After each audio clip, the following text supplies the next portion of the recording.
For 2 years, my boyfriend's family kept a group chat where they scored my cooking out of 10. Every Sunday dinner. Like I was a contestant on a show I didn't know I was on. Am I the asshole for what I did when I found it? Stay with me, because I need you to feel every course of this meal. I'm Dana, 29, and I love to cook. Not I own an air fryer love. I mean, I brine things. I make my own stock. When Marcus and I got serious, his mom Colleen started hosting Sunday dinners, and about 2 years ago she asked, so sweetly, if I'd like to contribute a dish, then a whole course. Then, somehow, the entire meal, every other week, for a family of 8. And here's the thing, I was thrilled. I thought I was winning them over. Colleen would take a bite, tilt her head like a food critic, and say things like, interesting choice. I told myself that was Colleen for delicious. Now, the tablet. Hold that thought because the tablet is where this story turns. Marcus's little sister Bree, 22, left her tablet on the couch one Sunday while I was plating dessert. It lit up. And I swear I wasn't snooping. The notification was just there on the lock screen, and it said, quote, Colleen 6.5. The chicken was dry again. She's trending down. Trending down. The chat was called, and I wish I were making this up, dinner judges, 8 members, 2 years of history. Every single dish I had ever made for that family, scored out of 10 with commentary. My lasagna, 7, store-bought vibes. My birthday cake for Marcus, 5.5. Ambitious but sad. There were season averages, people. Bree kept a spreadsheet. His father, a man who has never once said more than pass the salt to me, turned out to be the harshest judge. A 4 for my gumbo with the note, not authentic. Sir, you are from Ohio. And then I found the message that broke me, from Colleen 8 months ago. Don't tell Marcus, he'll get weird about it. Don't tell Marcus. Which meant, and I checked 3 times, hands shaking over that tablet, Marcus wasn't in the chat. My boyfriend wasn't judging me. His entire family just agreed to hide it from him. And the deeper I scrolled, the worse it got. They had segments, y'all. A weekly award called Biggest Miss. A running gag where Bree photoshopped my desserts onto those cake fail meme templates. On Thanksgiving when I cooked for 11 people with a sprained wrist, Colleen posted a photo of my pie next to a bakery pie with the caption, Expectation versus reality, 47 laughing emojis. I counted. Of course I counted. I put the tablet down. I served dessert. I smiled. And somewhere between the coffee and the goodbyes, a plan walked into my head, sat down, and made itself comfortable. I want to pause here and tell you what I almost did instead, because it matters. That night, lying next to Marcus, I rehearsed the sentence, your family has been scoring my cooking for 2 years, at least 30 times. And every version ended the same way in my head. Marcus devastated, Marcus confronting his mother, Colleen crying, and the whole thing getting reframed as Dana went through Bree's tablet and started a war. The messenger gets blamed in that family. I'd watched it happen to his cousin over far less. If I was going to be blamed for the war either way, I decided the war would at least have catering. But first, and I've never told anyone this part, I ran a test. The next Sunday, I made 2 versions of the same roast chicken. One perfect.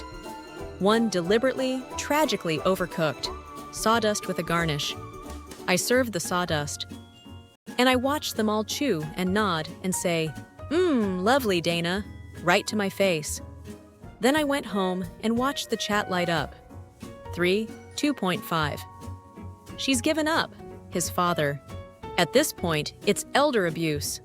So now I knew 2 things. They were liars at the table and bullies in the chat. Whatever guilt I had about my plan, it died with that chicken. Instead, I spent 2 weeks preparing the greatest meal of my life. 5 courses. I'm talking seared scallops with a brown butter sauce that could make a grown man weep. Braised short ribs. A chocolate souffle, which, if you know, you know, is the culinary equivalent of walking a tightrope in heels. And while everything braised and proofed, I made scorecards. Laminated, professional, a little gold tassel on each one. Categories: punctuality, hygiene of opinions, gratitude, conversation quality, contribution to the meal. That one had a footnote. 2 years running, 0 dishes brought, 0 dishes washed. And because Brie kept season averages on me, I computed season averages on them. 2 years of data, people. I knew exactly who showed up late, who never said thank you, and who had been served roughly 208 free meals. The math was airtight. I'm not saying I made a pivot table about my boyfriend's family. I'm saying the pivot table made itself, and I simply chose not to stop it. Sunday came. They ate. And they loved it. I watched Colleen's fork slow down on the souffle, watched her close her eyes. Even the food critic of Ohio went back for seconds. Then I stood up, tapped my glass, and said, "Before dessert wraps, I have your final scores." The silence. Oh, I wish I could serve you that silence. I handed each of them a laminated card. Colleen, 6.5 overall. Hospitality is warm, sincerity trending down. Brie, 5. Strong attendance, weak follow-through, keep your tablet locked. His father, 4. Not authentic. Brie went white the moment she heard tablet. Colleen did the offended gasp thing, the hand to the chest. And Marcus, poor Marcus, is looking around like he wandered into the wrong movie. So I told him, right there at the table, 2 years. The chat, the spreadsheet, the "don't tell Marcus." He read that chat with his jaw somewhere near the floor. And then my sweet, conflict-avoidant boyfriend looked at his mother and said the sentence I'll cherish forever. "You made my girlfriend cook for free for 2 years so you could roast her behind my back? That's a shitty thing to do, Mom. That's genuinely shitty." And Brie, I have to give her this. Brie stood up in front of everyone and said, "She's right. It started as a joke and it got mean and I knew it was mean." Colleen told her to sit down. Brie did not sit down. Brie grabbed her tablet, opened the chat, and read her own mother's greatest hits out loud like a court stenographer.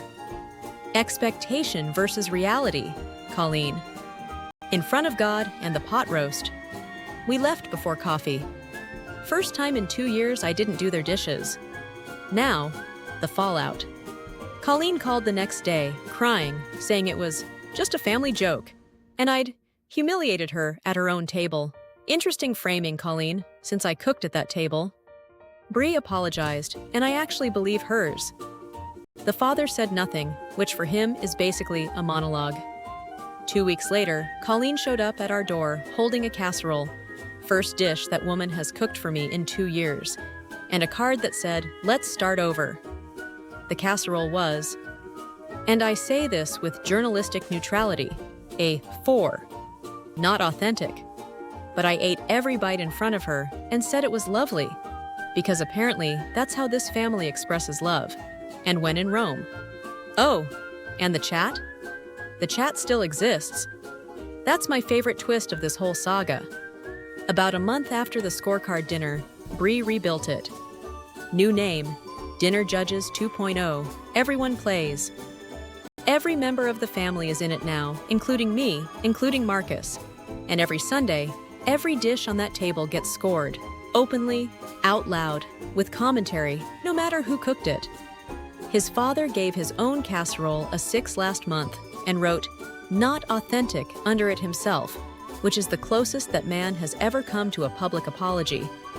It turns out the scoring was never the crime. The secret was. But then Marcus's aunt, who wasn't even in the chat, called me and said something that stuck. She said, "Sweetheart, you weren't wrong about them. But you planned that for 2 weeks. They were thoughtless. You were surgical. Think about which one's harder to forgive." And damn, that one landed. Because she's not entirely wrong, is she? They were petty in private. I was petty in a floor-length production with laminated props. So here's the verdict debate. The case for me: they secretly graded me like livestock for 2 years, hid it from their own son, and let me cater their Sundays for free while calling my gumbo inauthentic. All I did was hold up a mirror, a laminated gold-tasseled mirror. And I'd add this. I gave them 2 full years of chances to be honest at that table, and they lied to my face over sawdust chicken. The case against me, and I'll give it to you straight because it's fair. I had the moral high ground, and I traded it for a dinner theater revenge plot. I could have protected Marcus from finding out that way. Instead, I made him find out in front of everyone, because the performance mattered more to me than his soft landing. There's also the sawdust chicken itself. I deliberately served bad food to people I claim to care about, just to catch them lying.